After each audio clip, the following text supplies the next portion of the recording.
Hello, welcome to episode 5. No, sorry, 3. Episode 3 of season 5. That's why I'm confused. I'm taking Liberties. My name is Lee. I am in WA. I'm joined by my two excellent compatriots, Vikas and Zeev, who are elsewhere. G'day. On the East Coast.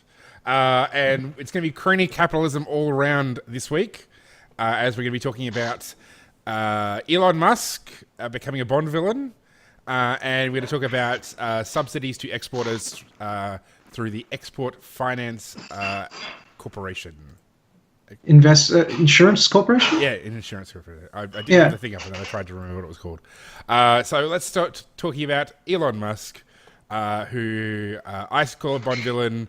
Vikas, before we started, called it the next Enron. He basically is offering to give away free solar panels and batteries to homes.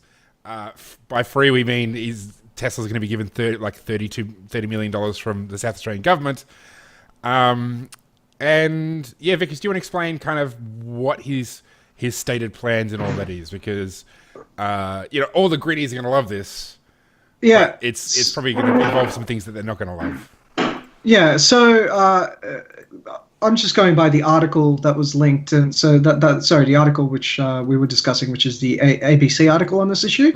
Now, which I'll details are a bit, details are a bit sketchy at this point in time. But basically, what he's indicated is that he wants to give in inverted commas people solar panels and battery packs, and basically connect those places into the grid with the expectation that he wants to make money off arbitrage in pricing. Now, I didn't immediately actually call it probably the next Enron until I went, okay, so how are you going to do arbitrage with solar? Because, obviously, if your solar plant is generating power, so is everyone else's. Which was my exact question to you. So. Yeah. And the way I could explain it to you was because I actually thought about it and went, wait, hang on, he's also giving batteries. Yeah. Right? So batteries effectively mean that he's able to store a little bit of power. And then effectively, because it's solar, right? People don't know this, but the peak time for electricity usage across Australia is not actually during the daytime when the sun is high and you're charging a lot of electricity. It's actually between about 7 and 9 p.m. when people are coming. Everyone gets back home. Yeah, so technically he would be generating power at a low point, or if it's not generating power, sucking it from the grid at a low point and then delivering it back into the grid at a high point. Now, the other great thing about that, the other great thing about the way he's doing it is at a profit. The other great thing about the way he's doing it is he's actually managed to sign some sweetheart deals on with respect to the feed-in tariff rates with Weatherall. So because it's green and because it needs some subsidies, he might be getting on top of what the regular power pricing might be. So he'll be getting extra money from the government to make a profit. Correct. So he's open about this. This is how he plans to make his money. Now, for anyone who's not aware of why I referenced Enron ran a similar sort of deal back in the early 2000s with the state of California, where they owned a bunch of the electricity generators that were connected to the Californian grid. Now, they used to have derivatives futures on the price of electricity, and they performed arbitrage on that price of electricity, on the price of those electricity futures to make money. Now, obviously, since they own the generators as well, if they needed to make a little bit of money really quickly, they effectively shorted their position and obviously cut the meant that they would make essentially a bet that the price would go up. Yeah. So they'd sell, to make, so it's that's what futures are. Essentially, it's sort of predictions, placing an order for a future commodity, for a future price for a commodity, and essentially you're betting that the market will go one way or the other. But the problem for Enron was they controlled the market. They controlled the electricity. So anytime their quarterly projections were down, if you guys watch The Smartest Guys in the Room, it's actually it's a documentary that goes into great detail about what these guys exactly did. So he's in a position right now, because he's controlling the access to those batteries, of really being able to short and I guess really based on what Tesla's quarterly projections may be, make her a sweet matzah. Now, there's nothing implicitly bad about this, and I kept telling. Well, let's do an interesting discussion because, on one hand, this is straight up crony capitalism. This is essentially a very famous, particularly famous businessman.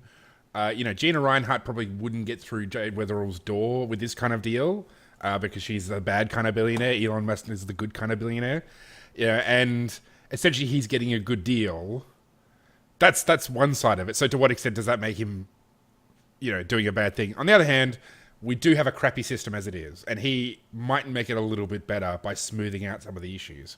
So if the whole country, if every government's jumping off the cliff with all this renewable nonsense and screwing up the power grid, and I mean Joe Nova, who I heard speak at an event put on by Liberty Works in Perth last year, but she makes a great case that the renewables is a terrible idea for having a consistent supply of power, and it's even dangerous because it messes. There's stuff to do with like the frequency and things work out, and there's all sorts of technical stuff that renewables can mess with those sorts of things and cause crashes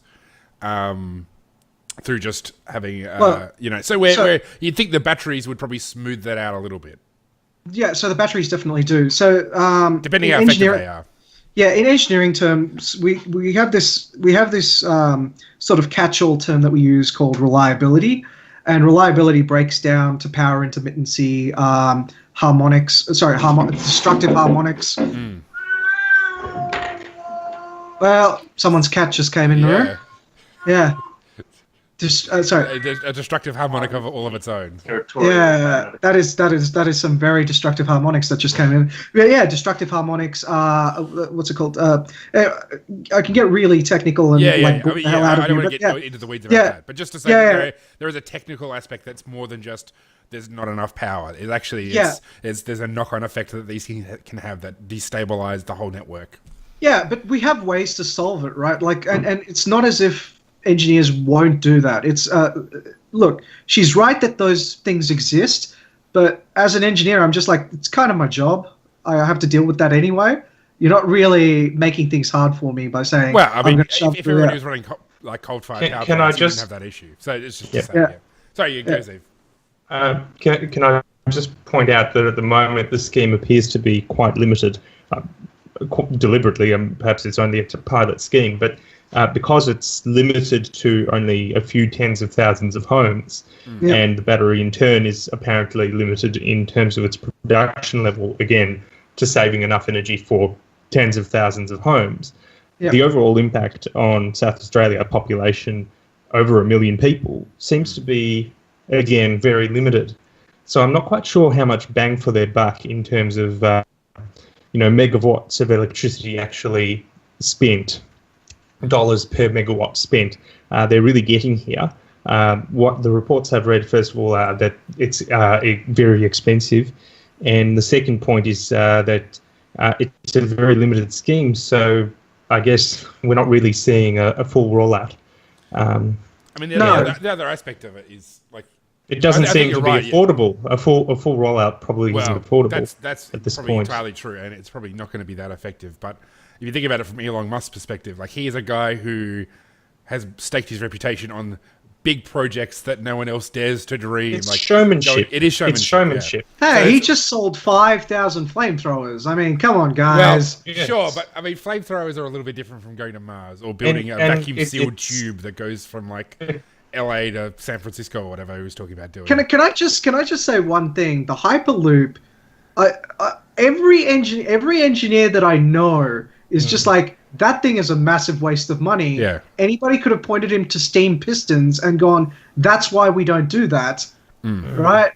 And that's why your idea will never work. Yet somehow they've managed to wrestle, I think it was $600 million from the Californian government. Really? I thought he hadn't got any money from the government about it. No. His thing was, he was like, we're doing this for that. Anyway. Can we slow down for a moment? I think we need a bit of brief background on the Hyperloop so that people understand what we're talking about. How We could talked they about not it know? a episode last The year. Hyperloop, ladies and gentlemen, go on. It's essentially a vacuum-sealed tube that works like a subway. So essentially, it gets rid of the air friction so you can go really, really, really fast. Now, I remember as opposed to flying. Yeah, as opposed to flying. To flying. Yeah. Yes. So the idea is that you wouldn't have to fly. You would go through this loop. It would be much faster than the train. Probably not quite as fast as a plane, though. Definitely on current estimations, and it would cost a heck of a lot of money on present estimates to build. But nevertheless, Vikas tells me that he's managed to get some funding for what appears to be America's next monorail. Yeah. So it's okay. So and that strikes me as what this is coming down to at the moment, because it's not on marketable terms. This entire battery system strikes me as a bit of a monorail situation where you have Elon Musk, this tech entrepreneur, dazzling people with his renewable energy, and everyone's just wrapping it up. He actually did a song as part of the press conference. That would be amazing. I'd overlook so much if you did that. So I was wrong. I was wrong. The Californian government is spending money on a boondoggle. It's for high-speed rail. It's for high-speed rail. So that's the Hyperloop has managed to generate $120 million from all sorts of sources, some including a local government somewhere. Yeah. Okay. Right. Okay. See, I remember him saying on Twitter, I think he said he'd done all this great design without getting any government money, and I thought, oh well, you're pissing your own money down the drain, but yeah. Okay. Well, hang on. He hasn't actually personally put money into it yet. It's been other investors. Yeah. The other point I would mention, by the way, about Elon Musk, first of all, he's made a tremendous amount of money in the open market through PayPal, which I use, which a lot of people use. It's a great service. He's done a lot of good and helped a lot of people in that way by developing PayPal.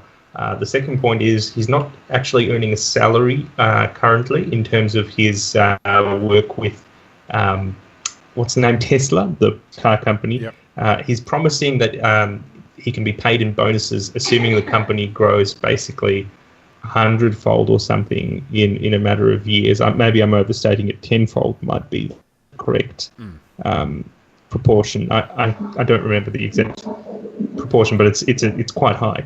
And I guess he can afford to do that because he's already a billionaire. Yeah. But nevertheless, I suppose he does make a lot of money through government contracts to send rockets into space, which. I don't actually object to. That's fine. The government needs to send stuff into space. Yeah, he's building it directly for them. So sure, but there is a level of there's some there's a lack of accountability there. I think is an issue. I mean, all this is just to say that I think most billionaires that have done great things have also done stupid things. Bill Gates, Richard Branson, they're all wankers, but they've also done some great stuff. So it's not a. I mean, I mentioned Gina Reinhardt. She is not a great mother, but she's done some, built mines that no one else has built. So yeah. Come on, let's not get into the personal stuff. Look. With respect to Elon Musk, some of the stuff he's doing is great. Like for example, his Boring Company. If that actually works, for anyone who's not aware, the Boring Company is something that Elon Musk started that tries to get the cost of digging holes to about 1/10 of their present cost. Now, that would be amazing if you can get that to happen, because digging is actually really fucking expensive right now. Yep. And that's the company that produced the flamethrower. Yep. But conversely, SpaceX is also really good. SpaceX hasn't actually done anything innovative, right? People are just like, oh, that Dragon 9 that came down and landed. Guys, the landing rocket has been done since the 1960s. Yeah. We just don't do it because a landing rocket limits you to effectively low Earth orbit, right? Yeah, okay. Because the most effective your rocket is in that last couple of, I guess you could say, seconds of boost, because it's got the lowest weight and it's basically all pure thrust, right? That's the furthest push. Sorry, that's the furthest push you'll get. Now, if you're saying I want my rocket to return to the planet, as NASA discovered in the early 70s, making a reusable rocket effectively means you reduce the distance you can go into orbit. And that's something that even SpaceX has found. They haven't broken the mold with respect to that. No. Now, keeping all that in mind, he is prone to really dumb ideas, right? And he's prone to as many dumb ideas as we all are, right? And I use the Hyperloop as an example of that. The other example of that is where he said, like a hyper rocket or something, like a rocket travel to anywhere on the planet in 45 minutes using a rocket. And look, a rocket effectively contains as much energy as like nuclear weapons. There's a reason why we keep rockets kilometers and kilometers outside of a city, right? So he goes like, "Oh, spend more time driving out to the rocket than you actually spend in the bloody thing." Yeah, so that immediately becomes the first reason why I'm just like, yeah, that's a great idea, but you realize the amount of energy that's in that rocket means that it's going to be an hour away from the city at least.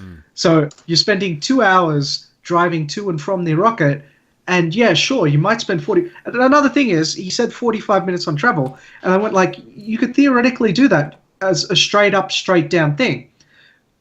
But that's a 4G on takeoff and 7G on landing. A little bit. You got to mess your hairstyle up a little bit. Yeah, look, the top echelon. So he's a man with good and bad qualities, and Yeah. I think we've thoroughly established that now. Yeah. Okay, yeah. and some of perhaps we can move on to assessing some other things though, apart from Elon Musk's good and bad qualities. Yeah. For example, what was it? This wonderful bank. So basically, there is a government department called where's the title of it again? I got to find my little article. EFIC. Yeah, that's the thing is, but it's Export Finance and Insurance Corporation. So this is if I suspect most people who listen to this are libertarians. They've probably heard of the Export-Import Bank. In the US, it's been a big thing. Essentially, it's called the Boeing Bank because it subsidizes, particularly Boeing, to export their planes across the world. This is basically that, but for Australia. So this has come into the news because they've opened it up to defense contracting. Because, of course, people get upset by guns in Australia. So it's sort of news. But they've got hundreds of millions of dollars of loans to like mining and manufacturing and all sorts. And basically, it's if those companies default or whatever, taxpayers are on the hook. So essentially, it's subsidies to export, it's loans from the government to export, and it's subsidies for supplicants. Yeah, So those who ask, and they are, by the way, defined as those who ask and cannot get finance from the bank. So basically, the bank has said that the amount of money they're going to get from this, or the risk factor is too high, or the profit levels or margins expected are too low, one or the other, right? Essentially, they don't think they'll be able to repay the loan. That's the only reason a bank doesn't give out a loan. Well, the risk could be too high of that, basically. No one can really look into the future and say they will repay it. I'm 100% sure. But the bank usually has some actuarial data, statistical data that helps it assess, can Joe Bloggs with this much money repay the loan, having a look at all of his demographic criteria, his job, and so on. And in this case, the banks have knocked these small, medium, and large businesses back for the loans that they've applied for, presumably because they weren't going to make enough money from it. And in some cases, the result of that has been that those companies have later gone bankrupt despite being lent money. Look, this corporation, government corporation, I mean, it's not the only provider of grants to small businesses, medium businesses, or large businesses in this country. But it is a major provider that very much markets itself as something that helps small businesses, but it's worth noting that it helps very large businesses too. Yeah. For example, it's helped a gas company get about $300 million worth of loans. And on top of that, I note that this additional defence loans that it's going to be handing out, it's defined those loans as loans that are simply too risky to be in its commercial loan accounts. So that's another thing that should be interesting for us to consider for a moment, because even this government corporation has loans that it defines as commercial loans that it expects to get some money on, and it has loans where the, quote, financial commitments are too large and risks are too high for us to prudently accept on our commercial account.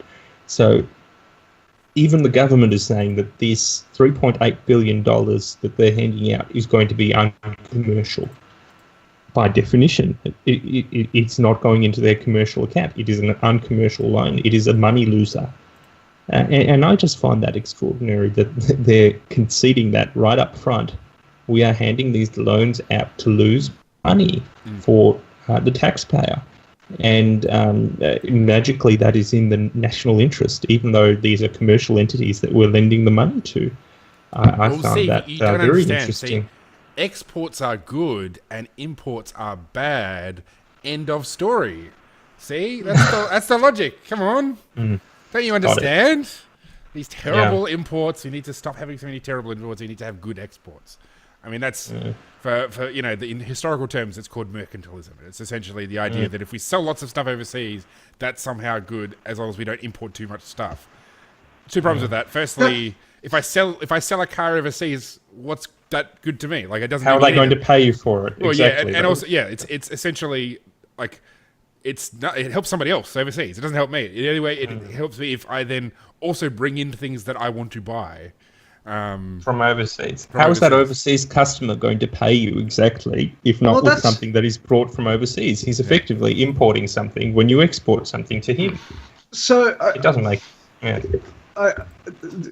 it's interesting because, like, I think the way the government thinks about this is they see a business, say, like Coles or Woolies, and goes, take a look at their trade deficit, right? There's a lot of sale, a lot of goods going out of that store and a lot of money coming into that store. That's a successful business. Our country should be like that. And I think that what they haven't, this comes back to, I guess you'd say, government's not really understanding the balance of trade, because you hear the balance of trade, like, oh, the balance of trade is in the worst position it's been in years. And then I sit there going like, well, yeah, my balance of trade with Woolies is pretty bad too. I mean, they take my money, I grab their goods. Yeah. But, I mean, sorry, they're constantly taking... That doesn't mean that you're Sorry. worse off. It means that you've got food in your tummy, which means that you have eaten well and are happy for it. Yeah, sorry. To make the analogy better, I would be like, oh, look, all my money is going to Coles and Woolies. They don't appear to be giving me very much money in return. Therefore, my terms of trade is really bad. And it's. I mean, I know Lee's position might be different on that situation, but the point is, I mean, the ultimate. It's a misunderstanding of the balance of trade. It's just on the other side of that. Exactly. Now, the only thing I can think of that would ever make this justifiable, and I think it's the main reason that the Import-Export Bank actually started in the States, was that it was basically to account for the cost of regulation in the States, right? The cost of regulatory compliance in the States. And it's not the most efficient... exporting goods. For exporting goods, yeah. Right. And it's not the most efficient way to do things, right? I would argue the easiest thing that they should do is deregulate. But that was the original reason it got brought in, and then it became the Boeing Bank and, you know, all that history. Okay. Yeah. Interesting.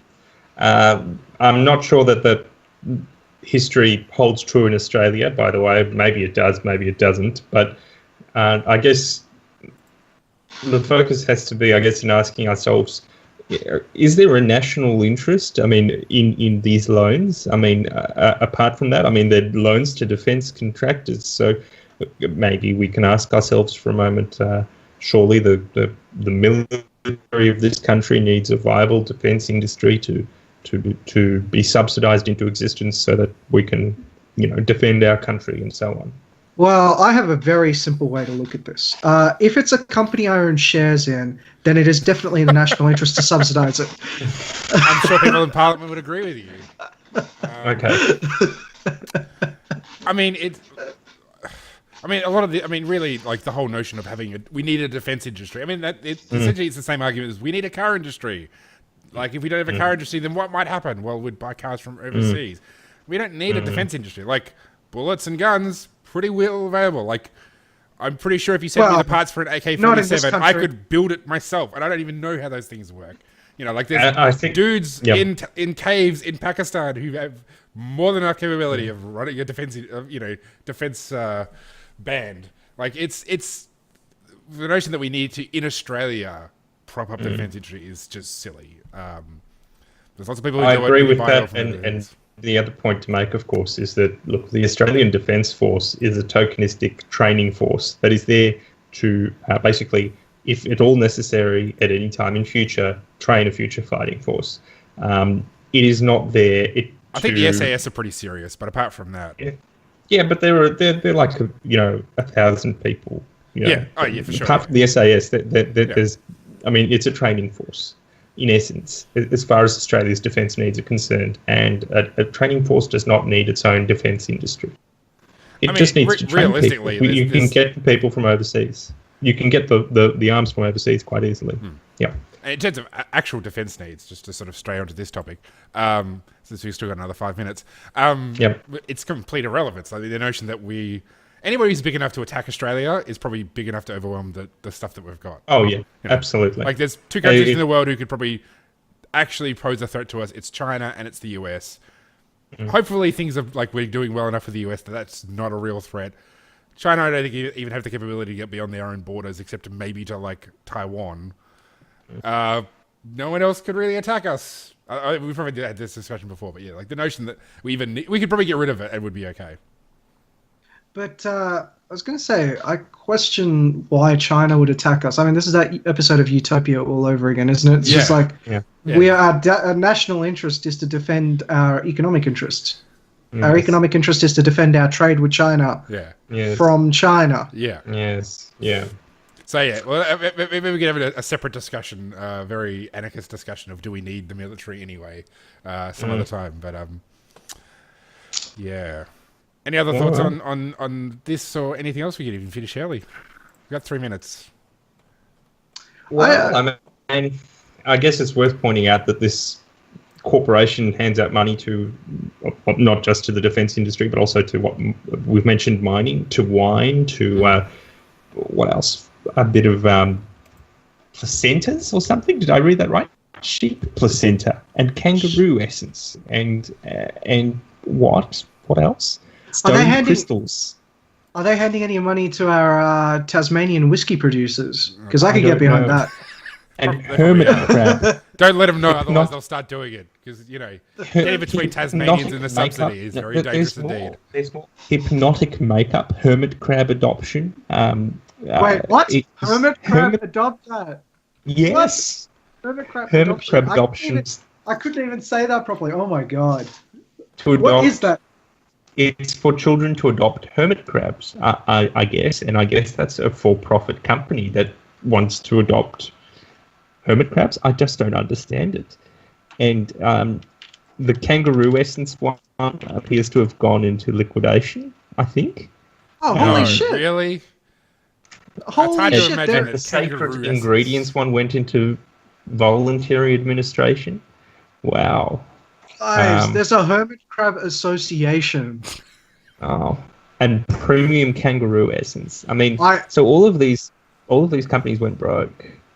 That sounds like a wise investment decision. Okay, so this is I'm trying to hang on. I'm trying to figure out how I can buy shares in this hermit crab adoption agency.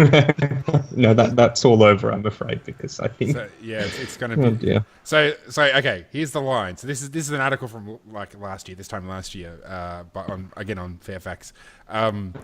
So when presented with all of this stuff, Steve Chiobo, the minister responsible for EFIC, declined to comment on the investment of taxpayer dollars in the businesses, saying that as minister, he can't interfere with such decisions. Now, if a government minister cannot involve himself in such stupid bullshit as this, then we really just get rid of all of them. We should just take them all, throw them into the ocean, and then just put them inside one of our stupid leaky subs and then just drop it down into a trench. Like, they just...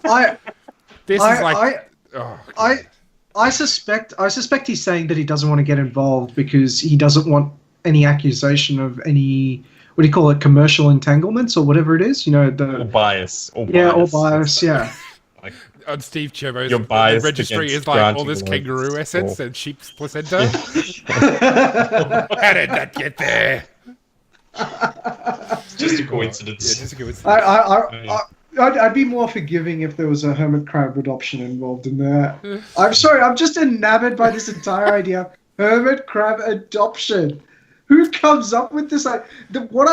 Seriously, if you haven't Googled it, I shit you not, there are 127,000 results. Not even fucking kidding. And Turnbull actually attacked the former Labor government for doing the same thing, basically, for investing in diplomas of energy healing, flower essence therapy, and Chinese medicine treatments for dogs and cats. That's extraordinary.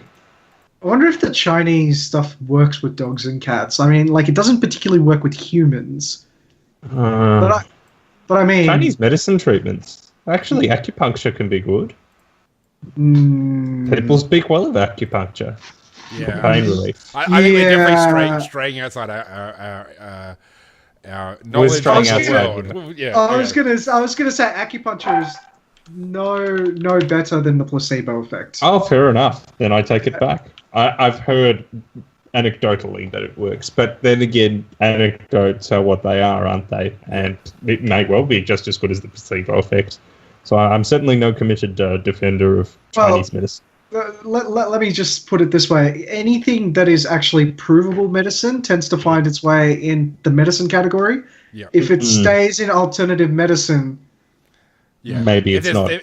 For all their failings, pharmaceutical companies are pretty good at finding things that people want to buy, and like churning out in a factory. And generally, anyway, let's just leave it there before we get too deep into the weeds on. So yes, thanks for joining us, everybody. Into the weeds. I like that one. Yeah. Well, we're libertarians. We're all about the weeds, so I guess maybe we should be talking about it. Okay. All right. Thanks for joining us, everybody. We'll be back again next week. This week, we should remind you that if you weren't aware, there's actually a 3-part interview between me and Topher Field, who's done libertarian videos. And there's also a interview with me and a Pentecostal bishop from Nigeria talking about African Christians for Liberty. So if you haven't checked out those episodes, they should be they're definitely on the iTunes Aussie Liberty? No, it's on the iTunes. It's on our podcast feed. I'm still trying to get them up onto YouTube. And what do you discuss with Topher? So we talk about his background, how he became a libertarian. We talk about how he got into video production, and then we talk about his new venture of go-karting. So we actually talked for about an hour and a half. I was like, oh yeah, we'll talk for like half an hour, 40 minutes. No, we're for an hour and a half. So that's why it's in 3 parts. Because I literally could not upload it to our website. It does not handle such lengthy things. So yes, everybody should check that out. It should be out. They should all be up on YouTube this week if you're a YouTuber. But if you're on a podcast, you should already have them. All right. Cool. See you all next week. Ciao, ciao. See ya.